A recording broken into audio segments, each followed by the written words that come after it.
You reach the end of the day feeling drained, but when you look at the actual output, the list is empty. You were active for 8 straight hours, yet you finished nothing of substance. It is tempting to blame the clock. However, the clock isn't the variable. The problem is a systematic fracturing of your attention throughout the day. This process begins at 8 a.m.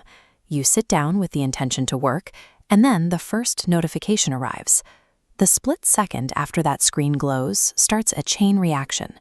Every minute spent reacting to that first ping makes the next hour of deep work significantly harder to reach, setting a precedent for the hours that follow. Think of focus as a vector for your energy. It is the specific point where you choose to aim your mental resources at any given moment. This 8 a.m. crossroads creates 2 distinct paths for your day. One leads toward reactive stress and cognitive drain. The other leads toward deliberate progress and completed goals.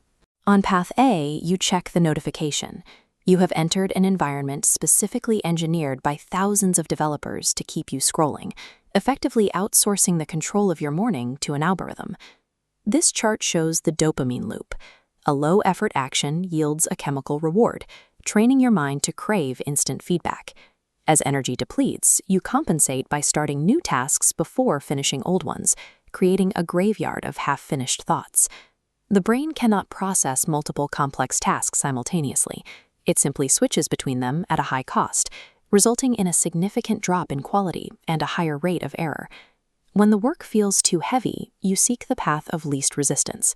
You spend time cleaning your inbox, comparing yourself to strangers online, actions that produce zero value. By 5 o'clock on path A, you have expended your full day of mental energy to remain exactly where you started at 8. Returning to 8 o'clock, path B means physically separating from the distraction. You put the phone away and close the drawer. This is a design choice. By removing the trigger, you stop relying on willpower. You have created an environment where the easiest thing to do is the work you plan to do. However, this silence brings its own challenge. Without a constant stream of information, you hit a wall of boredom. Your brain will actively look for any reason to get up and find a distraction. In its default state, the human mind behaves like an untrained dog. It reacts to every sound and chases every passing stimulus without a second thought. Discipline is the repetitive act of catching that untrained dog. When your mind wanders toward a distraction, you stop it at the boundary and pull it back to the central task. If you push through that initial friction, you reach a state of deep work. In a market where most people are constantly distracted, the ability to focus on a single complex problem for hours is a high-value asset. By enduring that initial discomfort, path B results in the completion of your 2 most important tasks before lunch, creating actual momentum that carries into the next day. When these paths compound over months, the results diverge. Path A results in a constant state of low-level anxiety. Path B builds a reputation for high-level results and consistent growth. The reason many fail to stay on path B is a lack of a primary objective.